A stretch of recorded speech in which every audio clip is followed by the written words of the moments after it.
Bismillahirrahmanirrahim. Assalamualaikum warahmatullahi wabarakatuh. Salam sejahtera untuk kita semua. Terima kasih kepada Bapak Jarod selaku pengampu mata kuliah perpajakan yang sudah memberikan kesempatan bagi kelompok kami untuk presentasi. Dan juga saya mengucapkan terima kasih kepada teman-teman yang sudah hadir.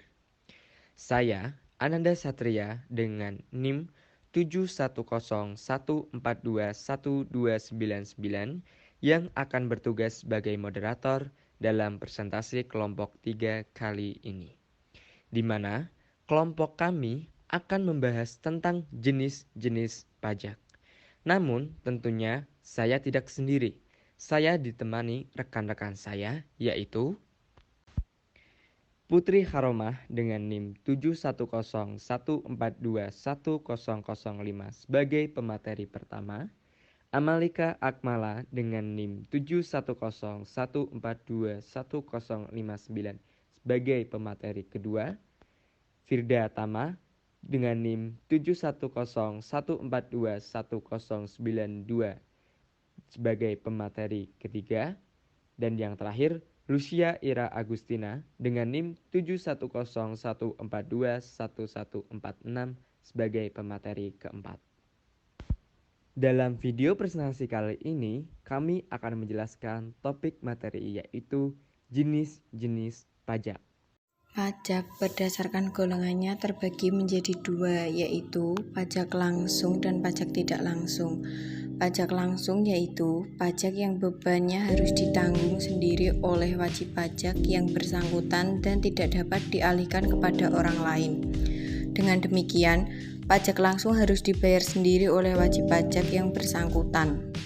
Adapun contohnya dari pajak langsung, yaitu yang pertama, pajak penghasilan atau PPh adalah pajak yang dikenakan oleh orang pribadi maupun badan atas penghasilan yang diterima atau diperoleh yang sifatnya dapat menambah kemampuan ekonomis atau kekayaan bagi wajib pajak dan berasal dari Indonesia maupun luar Indonesia dalam bentuk apapun. Penghasilan yang dapat diterima atau diperoleh wajib pajak dapat berupa penghasilan gaji, keuntungan usaha, hadiah, dan sebagainya. Yang kedua, pajak bumi dan bangunan atau PBB merupakan pajak yang dikenakan atas pemanfaatan atau kepemilikan tanah atau bangunan. PBB pada dasarnya merupakan pajak pusat, namun dalam realisasi penerimaannya hampir seluruh diserahkan kepada pemerintah daerah, baik provinsi maupun kabupaten atau kota. Yang ketiga, pajak kendaraan bermotor adalah pajak yang dikenakan atas kepemilikan kendaraan bermotor baik roda 2 atau lebih. Yang kedua yaitu pajak tidak langsung. Pajak tidak langsung yaitu pajak yang bebannya bisa dialihkan oleh pihak lain. Adapun contohnya yaitu pajak pertahanan nilai PPN merupakan jenis pajak tidak langsung untuk disetor oleh pihak lain yang bukan merupakan penanggung pajak. Pajak harus dikenakan pada setiap proses produksi dan distribusi, tetapi jumlah pajak yang terutang dibebankan kepada konsumen akhir yang memakai produk tersebut. Kemudian contohnya pajak ekspor merupakan pungutan resmi yang dikenakan terhadap barang ekspor tertentu. Cara menentukan apakah suatu pajak termasuk pajak langsung atau tidak langsung adalah dengan melihat 3 unsur berikut. Yang pertama, penanggung jawab pajak, yaitu orang yang secara formal yuridis harus melunasi pajak bila padanya terdapat faktor atau kejadian yang menimbulkan sebab untuk dikenakan pajak. Yang kedua, penanggung pajak, yaitu orang yang dalam faktanya memikul terlebih dahulu beban pajaknya. Yang ketiga, pemikul pajak adalah orang yang menurut UU harus dibebani pajak. Jika ketiga unsur tersebut dipenuhi oleh seseorang, maka disebut pajak langsung. Namun, jika terdapat salah atau lebih unsur yang tidak dapat dipenuhi, maka disebut pajak tidak langsung. Pajak berdasarkan sifatnya. Berdasarkan sifatnya, pajak dibedakan menjadi 2, yaitu yang pertama adalah pajak subjektif dan yang kedua adalah pajak objektif. Yang pertama, pajak subjektif. Pajak subjektif adalah pajak yang melihat dan memperhatikan suatu kondisi atau keadaan dari wajib pajak tersebut, di mana status pembayaran pajak akan mempengaruhi besar kecilnya pajak yang akan dibayarkan oleh wajib pajak tersebut, seperti misalnya adalah status kawin, jumlah tanggungan, dan lain sebagainya. Contoh dari pajak subjektif yaitu adalah pajak penghasilan atau PPh. PPh adalah penghasilan yang didapatkan selama 1 tahun dan dikenakan kepada perorangan atau badan usaha yang bersangkutan, di mana penghasilan yang dimaksud yaitu adalah suatu kemampuan ekonomis yang bisa digunakan untuk memenuhi kebutuhan sehari-hari dan atau yang bisa untuk menambah suatu kekayaan, misalnya yaitu keuntungan dari sebuah usaha, gaji dari hasil suatu pekerjaan yang dilakukan oleh wajib pajak tersebut. Pajak ini disebut dengan pajak penghasilan karena di mana PPh yang dipungut didasarkan kepada penghasilan yang diperoleh wajib pajak tersebut, yang mana wajib pajak tersebut sebagai subjek dengan penghasilan dalam suatu periode tahun pajak. Dan yang kedua ada pajak objektif. Pajak objektif adalah pajak yang dalam kegiatan pemungutannya cenderung untuk mencermati atau memperhatikan objek seperti berupa benda, keadaan perbuatan, dan peristiwa yang menimbulkan kewajiban untuk membayar pajak.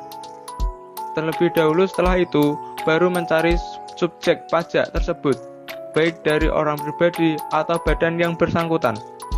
Contoh dari pajak objektif, yaitu ada pajak pertambahan nilai, pajak penjualan atas barang mewah, pajak kendaraan bermotor, dan pajak bumi dan bangunan. Kemudian yang selanjutnya ada pajak berdasarkan lembaga pemungutnya. Jika dilihat berdasarkan lembaga pemungutnya, maka pajak dapat dikelompokkan menjadi 2, yaitu pajak pusat dan pajak daerah. Pajak pusat merupakan pajak yang dipungut oleh pemerintah pusat dan digunakan sebagai biaya pengeluaran rumah tangga negara. Contoh dari pajak pusat, yang pertama ada PPN, atau pajak pertambahan nilai, yang biasanya dikenakan pada transaksi jual beli barang ataupun jasa, pada wajib pajak, pribadi ataupun badan usaha, dengan status pengusaha. Yang kedua ada pajak penghasilan atau PPh. Pajak ini dibebankan kepada individu, perusahaan, maupun badan hukum lainnya. Yang ketiga ada BPB, atau pajak bumi bangunan. Pajak ini dikenakan atas tanah ataupun bangunan. Yang keempat ada PPNBM atau pajak penjualan atas barang mewah. Dikenakan untuk barang-barang mewah seperti mobil, motor, dan lain-lain. Kemudian ada bea materai.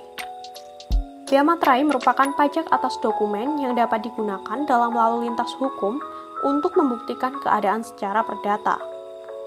Saat ini menggunakan materai 10.000 untuk transaksi di atas 5 juta. Selanjutnya ada pajak daerah. Pajak daerah dipungut oleh pemerintah daerah untuk biaya rumah tangga daerah. Pajak daerah terdiri dari pajak provinsi dan pajak kabupaten atau kota. Pembagian pajak sesuai dengan Undang-Undang Nomor 28 Tahun 2009. Jenis pajak provinsi ada 5. Yang pertama, ada bea balik nama kendaraan bermotor. Yang kedua, ada pajak kendaraan bermotor. Yang ketiga, ada pajak air permukaan. Yang keempat, ada pajak bahan bakar kendaraan bermotor. Dan yang kelima, ada pajak rokok. Pajak kabupaten atau kota. Yang pertama, ada pajak hotel. Pajak hotel merupakan pajak yang dikenakan atas pelayanan yang disediakan oleh hotel. Besarnya pajak ini tergantung dari daerah masing-masing. Yang kedua, ada pajak restoran. Yang ketiga, ada pajak hiburan. Yang keempat, ada pajak reklame. Biasanya, pajak reklame paling tinggi adalah 25%. Kemudian yang selanjutnya ada pajak penerangan jalan. Kemudian ada pajak mineral bukan logam dan batuan. Pajak mineral bukan logam dan batuan adalah pajak atas kegiatan pengambilan mineral, baik dari alam yang ada di dalam ataupun permukaan bumi. Contohnya, asbes, batu tulis, garam batu, granit, batu kapur, dan lain-lain.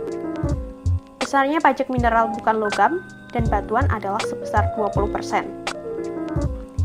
Selanjutnya ada pajak parkir, pajak air tanah, pajak sarang burung walet yang biasanya sebesar 10%, kemudian ada bea perolehan hak atas tanah dan bangunan. Pajak perolehan hak atas tanah dan bangunan ini hampir mirip dengan PPh. Penjual dan pembeli sama-sama memiliki tanggung jawab untuk membayar pajak. Dan yang terakhir ada pajak bumi dan bangunan, pedesaan, dan perkotaan. Terima kasih kepada teman-teman sudah mendengarkan pemaparan materi dari kelompok kami. Kami harap materi tersebut mudah dipahami dan bermanfaat bagi kita semua. Mohon maaf bila masih terdapat kesalahan. Wassalamualaikum warahmatullahi wabarakatuh.